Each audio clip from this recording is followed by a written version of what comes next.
Guys, welcome to another video. Now, I'd like to discuss about the ongoing Olympic Games. At the start, I will discuss its short history. Then I'll go into India's performance, and I'll take you down the memory lane of some of the feats, not so remarkable, but how India got into Olympics to begin with before independence. Then I'll also deliberate on certain lacuna in the sporting world and how India has been crippling and catching up with the rest of the world in the sporting events and sporting competitiveness. India sent its first, Summer Olympics. You know that there are two events in summer and winter.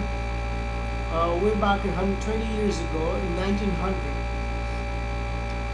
But Indian national team did not compete until 1920. That means it's around 100 years, a century ago, that India barged into this exclusive world of sporting events. And at that time, Sir Dorabji Tata and there were some, Britishers like George Lloyd, they secured the British International Olympic Committee. Unless you get registered this platform, you can't be a participating member. So India then sent a team in 1920 Olympics, and there was only three, at least two wrestlers and a manager.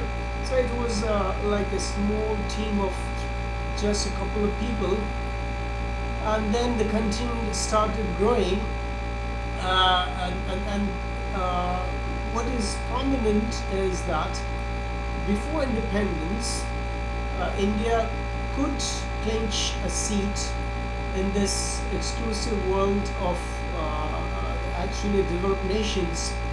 And in 1923, provisional, that was not established, when All India Olympic Committee was formed. And then it became the National Games of India. And we had a team selection 24 Summer Olympics. And the Indian delegation to Paris Olympics comprised 7 athletes. In 1927, we have a provisional Olympic committee. Then we have Olympic Association to promote.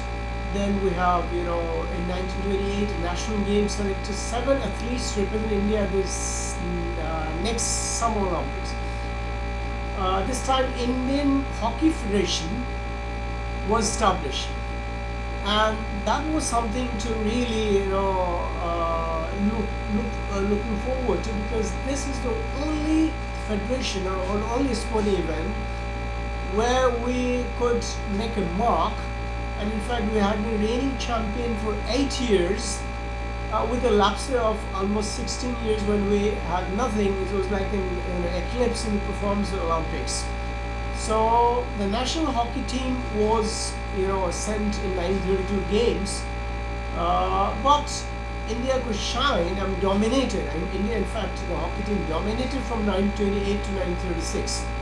And these were the 3 consecutive titles, and defeating Netherlands and defeating United States, then and ironically, or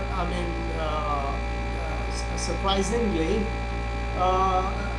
just after independence, India defeated England to become the world champion. In 1948. So this was like circumventing and getting the revenge. It's like avenging the colonizer, and it's none other than the British, the Britain itself that was vanquished by Indians. So hockey team, kept winning gold medals, and in fact, altogether we have 9 gold medals, and out of 9, 8 gold medals can be ascribed to only one sporting event. In fact, India has always been trailing behind, and actually I couldn't make any mark in the field of athletics. And so the first gold medal that was brought to India as an independent nation was by defeating Great Britain. Then we have, some of the other sporting events were kept being, added on and on. And in summer and winter Olympics, we have been sending our contingent without any break. And we have been able to clinch some medals as silver and bronze and others. But when it comes to winning the gold, a billion plus population, we India feels proud of having, but utterly dismayed to know that India hasn't been able to clinch gold medals until very recently, when in the shooting there was a gold medal that was clinched by in the shooting, and that almost broke the India's record in the. But in the recent history, Sushil Kumar, he's the first Indian athlete to win multiple individual Olympic medals since independence. So coming to 2000 Senior Olympics, two-time world champions and gold medalists, Karnam Maleshwari won a bronze. Then we have women's 69 category, weightlifting categories, and then there was first ever Olympic medal won by Indian women. As I told you that in the field of athletics, India has shown so poorly, and it has got a sorry figure among all the nations. And in fact, even the struggling the poor nations and severely less populated or smaller nations have been faring much better than what India could really achieve.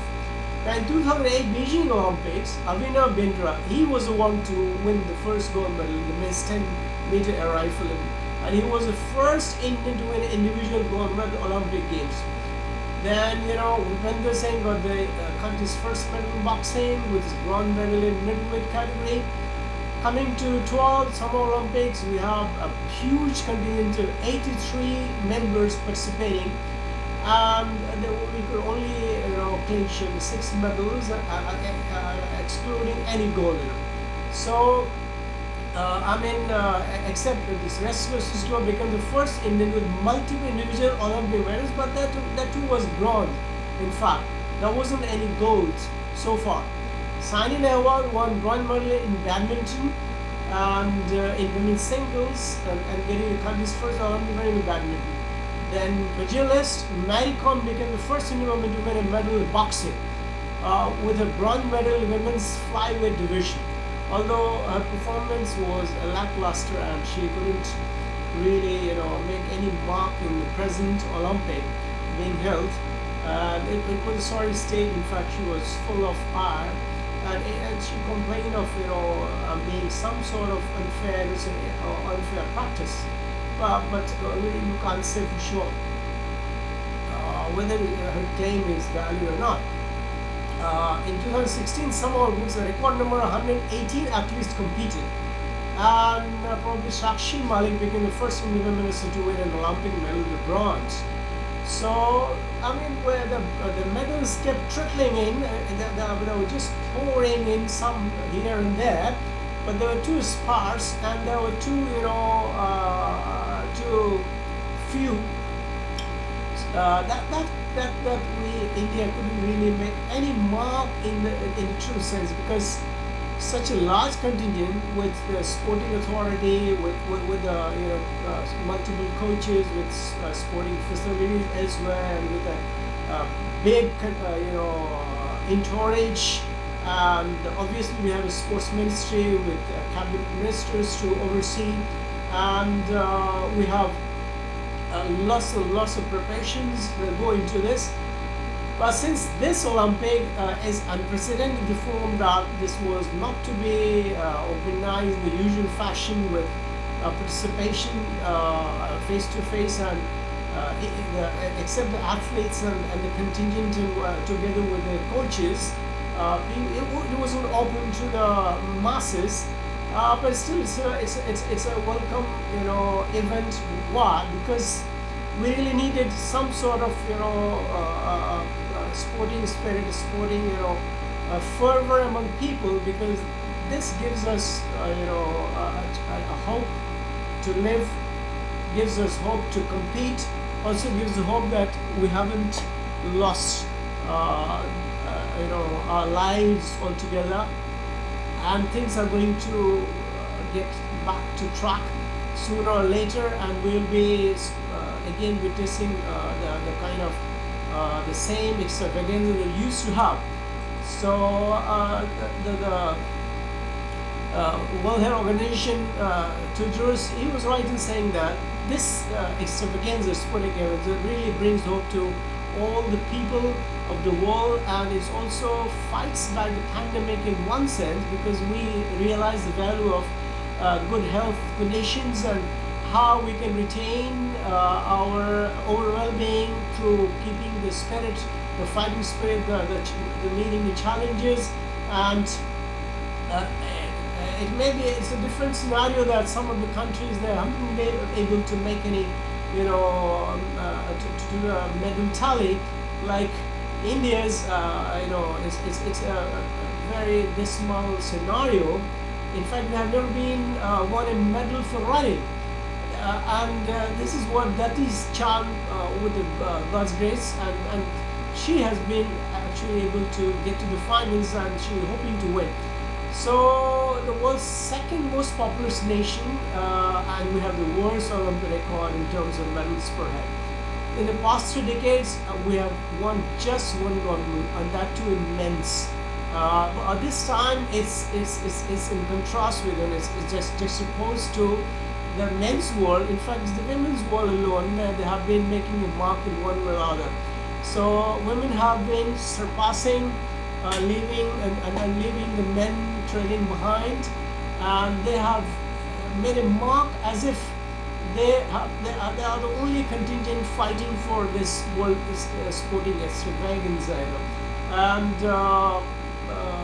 in London 2012, I remember it bagged its best haul. I mean, there's 6 medals, or 1 for every 200 million people. I mean, if 200 people deserve a medal, then we have altogether only 6 medals. So in 2008, it was just, we had 3 medals, and before that, we were lucky to come home with a single medal. So obviously, we haven't been faring, at par with any of the expectations. In fact, we haven't met any expectations so far. Why? What's the reason behind our, abysmally low performance, and we haven't been able to edge towards the great performance? Or do we have world-class, athletic coaches available? And the problem lies with the way we organize and restructure our army. And this year, the present reigning government has actually curtailed, and truncated the overall funding for sporting event. And that's sorry to share with you. And this has been not a welcoming sign to promote when we are trying. Maybe our women contingent have been trying to claim some victory, and is trying to make up the losses that we have been, we have incurred over the years, and we have got a bad name. In fact, our image is tarnished as a sporting world, because we stand nowhere even to those tiny nations like where they sometimes claim the gold. So why is India instead of punching its weight? What ails them? What really is prevailing condition states, and how can we improve upon it? If we look at the program and the burgeoning populations and the other fields where we have gone for corporate literacy, and we have invited private investors and billionaires, and why not sporting events can be left open to those, and why can't it be as competitive as the cricket world? India has always been, just in the news for probably only maybe right reason or wrong reason. I'm not sure of that, but it's a cricket, cricketing country.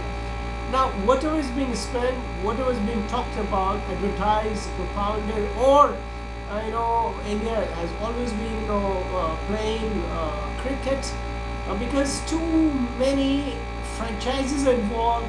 Film stars, they have thrown their gauntlets behind, and they're most responsible. They're running after cricketing world. Why? Because probably they're paid well. The cricketing career is the most sought after these days, and everyone would like to go for cricket instead of going for hockey.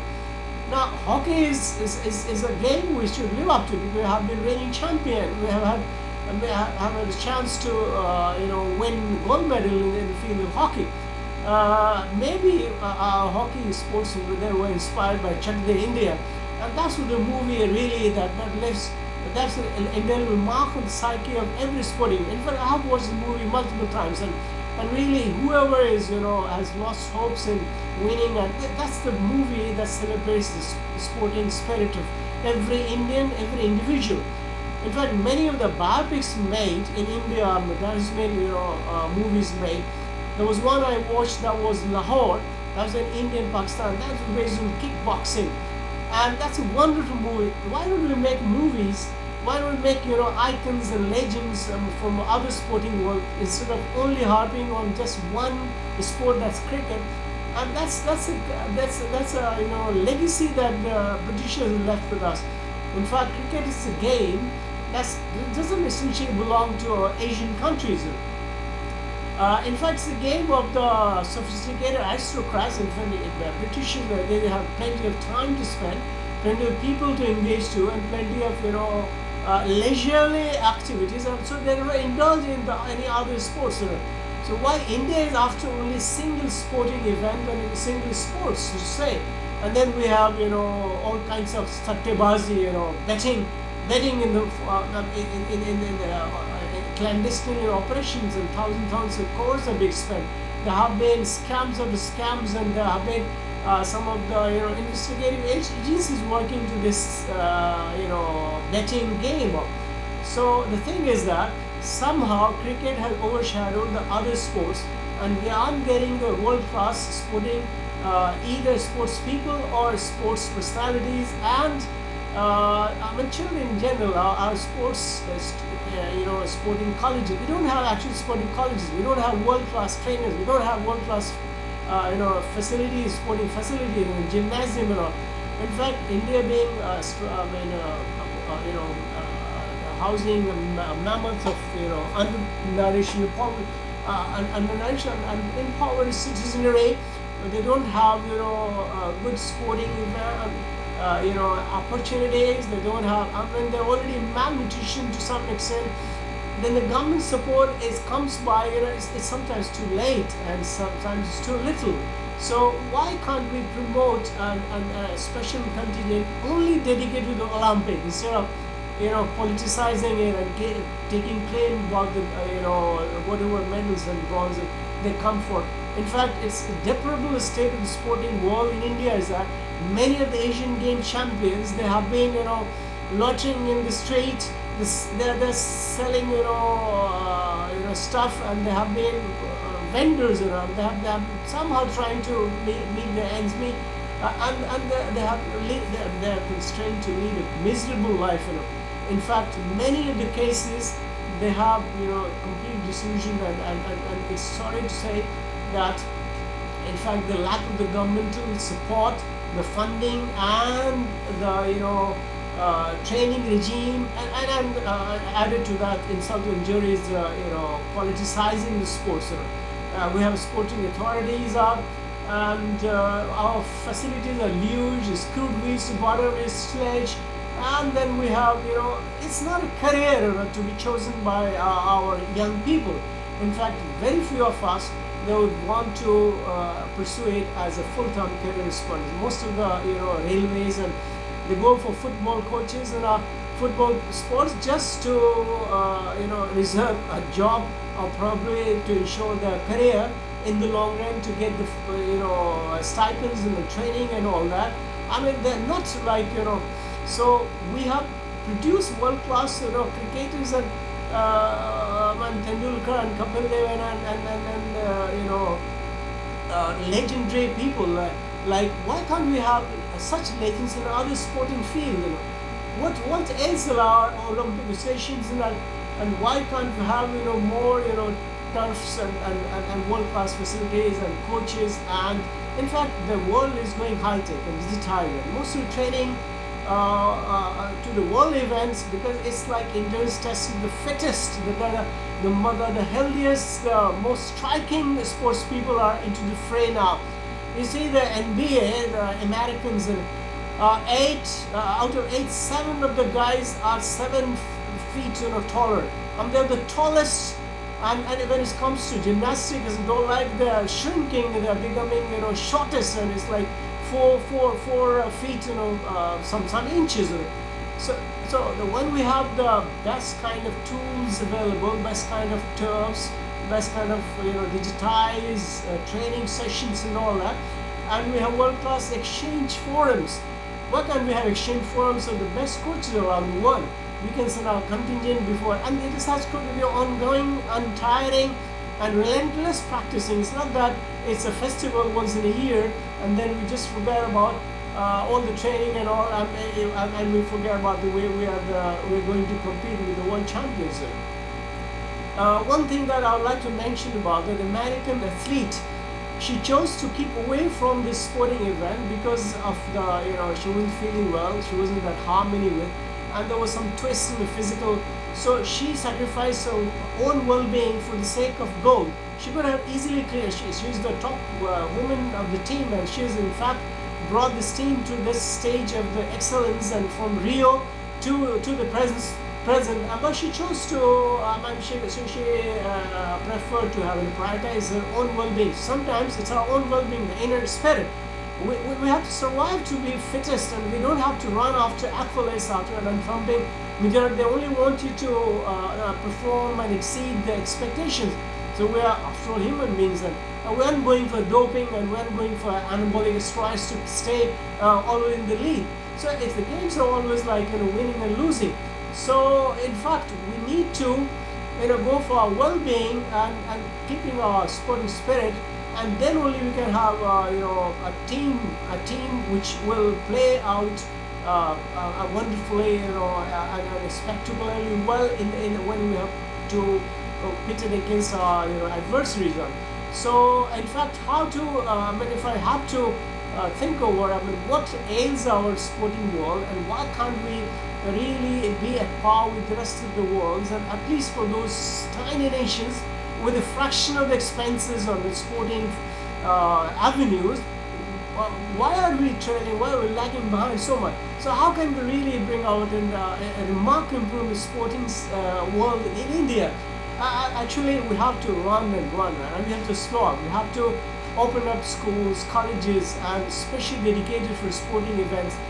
Instead of simply adding it as one of the subjects as in a physical education classes like PE, in one of the sessions in school, we will have separate and dedicated schools in college. We must broadcast more sport. We must tempt the coming generations, the millennials, that this is also one of the professions where you can make a lot of money, you can have a prestigious career, and it's going to end you in the best of the both of the worlds. Like you will have accolades coming by, and you will have an assured career, and you have to change your so why can't we have sporting sponsors, campaigners? We can have conglomerates and corporate houses spending and events and mega events like film like Shah Rukh Khan is doing, like all those King Khans, and what is the name is Challenger and Kings. I'm not really into sporting, especially creating the world, because I really don't approve the sports as the one of the best sports. Now get corporates into this, get them attracted, because they might have assured income, and they might have profits in the long run. Let also the sporting people be a part of all the dividends, all the funds that are being raised by. And most of the gold medalists in the worldwide, they're always going to charity works. And in fact, there are some of the gold medalists, believe me, they have sold their gold medals, auctioned their gold medals, just in order to provide funds for their own charity organizations. So why can't our sporting world, like film heroes and all, they can have charity organizations, and charitable agencies to come forward and like Sood and the film actor, he has been very helpful in bringing lots of help to those who were strained and who were under pressure in this corona time in India. So we need to have a competitive infrastructure. I mean, world-class infrastructure, instead of having a simply kind of a traditional way of dealing with this. And let's glorify Indian sports persons, Indian sports itself. Like we can do really well in chess, like Vishwanath Anand, and we have had to produce some of the world-class chess. And chess is actually, it belongs to us, and it originated somewhere else, or maybe but it used to be the pastime of most of the kings and princes. And so we can have collaboration with the foreign bodies and foreign agencies and federations, and we can have federation sports, like we have other ministries working for us day and night, and we have cabinet ministers, state ministers, we have other bureaucrats and IS officers, and the top brains can be hired to not only delineate and formulate and restructure the policies, and go for the stringent screening testing, and go for the career counseling, and we can definitely improve the future of sports in India. It might take a couple of years, maybe a decade, maybe a coming Olympic will definitely outperform at least our own performance. I mean, now this time it's the women's world. Why women were doing far, far better than, despite being coming from a very humble background. In fact, one of the contingent, I was really aghast, and I was I got really overwhelmed with the kind of story when it came across that she how she managed to get into the hockey world, and she couldn't even manage to buy a hockey stick, and her father was earning around 100 rupees daily, and the family couldn't support because she is a girl, and the parents couldn't afford. And think of it never crosses the idea of the parents that even girls can outperform boys, and they can be allowed to choose sporting as one of the careers. Now, when we see Mary Kom, and when we see some of the movie made to highlight the how girls can also be potentially great athletes, and that is proven in this Olympic. I mean, 7 of I think 6 or 7, most of them, all of them, in fact, they're all from the other gender, and they have probably this is kind of asserting their own supremacy over, because they have to fight tooth and nail. They have to in fact perform doubly of what the men do, and they have to get their recognition in the society well established only by improving upon the performance.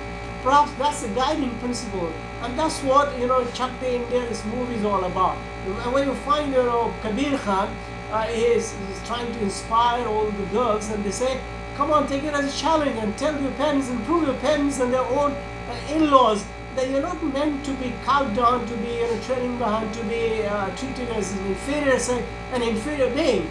In fact, that's a movie, and there are so many movies made, like Milkha Singh's based on Bharat Milkha. I mean, that's running, and there are some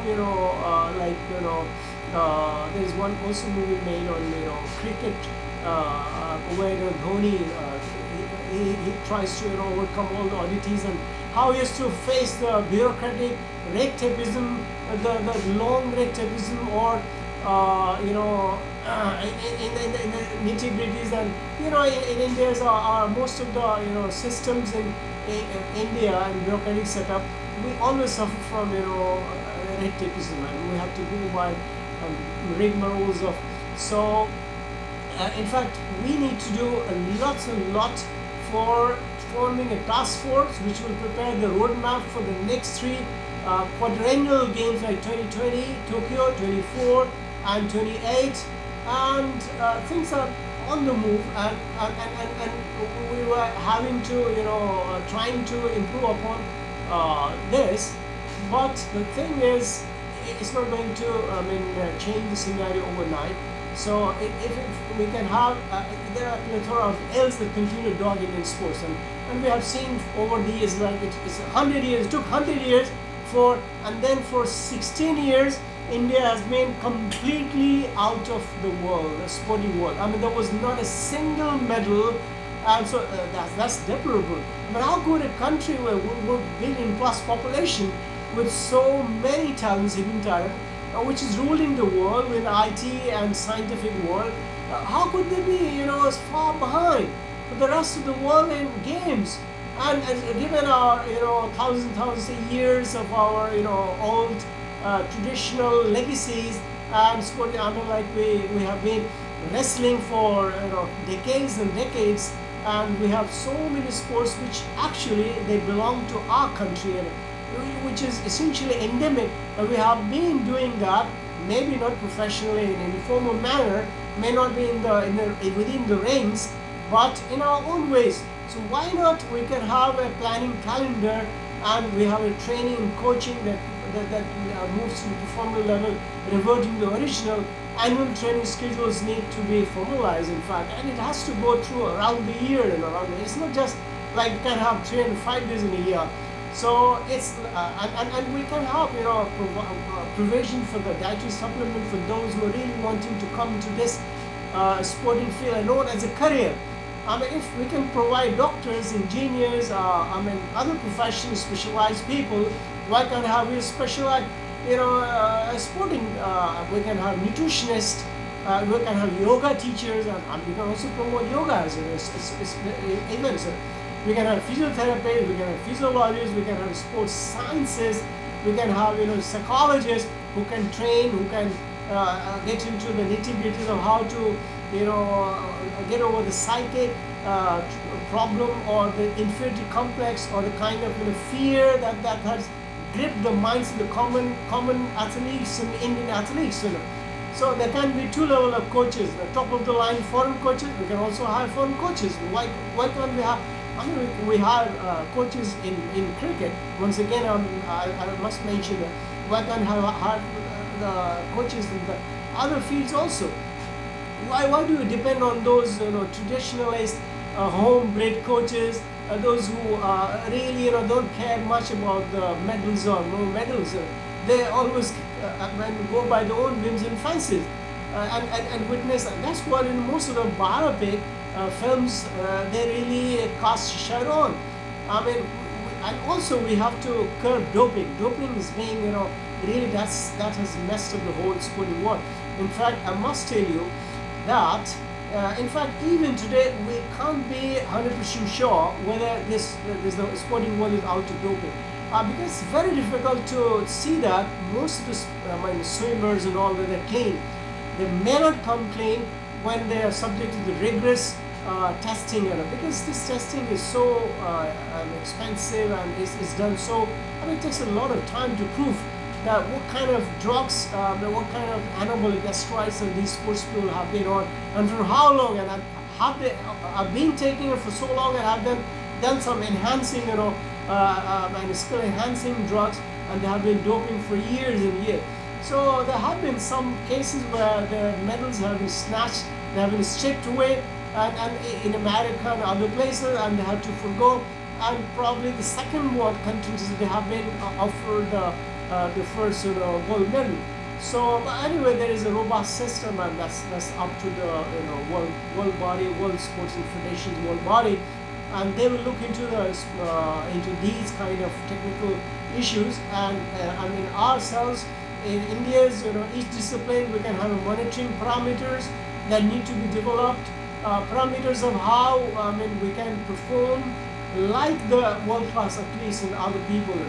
And monitoring has to be done, and central monitoring conditions, and test events have to be at par with the international level. It's not that we are in one go after 4 years we just wake up and then we prepare for our contingent. We send our 100 plus contingent with hundreds of officials, with crores of rupees being spent, but without proper nurturing, grooming, tailoring and customizing their training, and without having the right strategies or toolkits that these disciplinarians, and all sports have to be a great disciplinarians, and then they don't have to indulge in sort of parochial outlook and all that. So newly created facilities have to be. Every district, every state. On a national level, there should be a national policy, as we have in the other policies frameworks, for at least to familiarize themselves with the competition environment. So, in fact, a lot needs to be done to bring about welcome change and qualitative, quantitative, attitudinal changes among athletes, and in order to embark upon a new sporting horizon where we will definitely make a mark, if not in the other events. Like there are plenty of events being added. In fact, we have wrestling. We can gain our past glory in the field of hockey. Then we have some certain other sporting events. May not be gymnastics and other, because it's a long way to go. Sorry to add that, because we have never been even closer to it. We can have even kind of competitive edge that the rest of the sporting world they have got to in the field. Every sporting event that has been breaking records in previous, because of the advanced technological skills and tools being utilized on the campus, in the turfs and on the field, and whether it's swimming or all the events. So with this, I'm concluding the best wishes in my inner well wishes to every individual who has been making a mark in the form of either a bronze or a silver or whatever, and of course salute to the other gender who has paved the way for men and other sporting people, and they have definitely made a mark in the annals of the sporting history for the years to come. And thank God we haven't got a sorry figure like years and years, and we have been doing fantastic job. In fact, this 2020 Olympic is a welcoming move, in the sense that it has brought cheers and sporting spirit and kind of courage, and it has reformulated our thinking about, and it has actually been able to keep the entire world population much healthier and much more strongly immune and powerfully psychologically robust to fight back this disease, apart from being the vaccination move. So best of luck. Thank you so much being a part of this journey of India's and our present Olympic going on. Let's hope that we make even greater strides into our own sporting fields, some other fields, and of course congratulations to all of those who have been in the best of the tallies, and those who have been trailing behind or competing with the rest of the people. Thank you so much. Have a nice day.